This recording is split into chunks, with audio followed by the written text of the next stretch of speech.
can see here 2 layers material, and here the liner from here, and unwind the blue liner.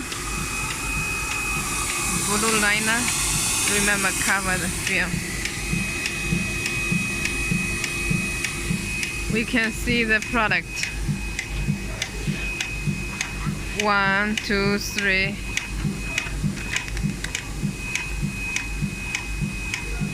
After each 10 pieces, then a big gap here, a big gap here, and here. You can see here between 2 big gaps there are 10 pieces.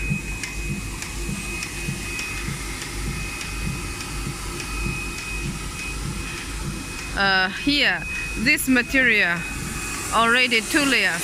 If it is only 1 layer, we can unwind the tape here and unwind the liner here, and laminate and peeling. Laminate from here. Most important thing is we see here.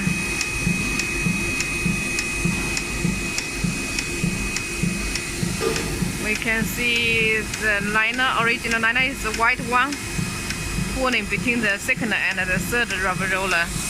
And then here,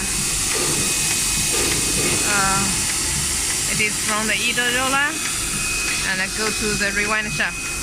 And the blue liner is from the bottom, not through the three rubber roller, and must be below the metal board. Okay, below the metal board. Okay,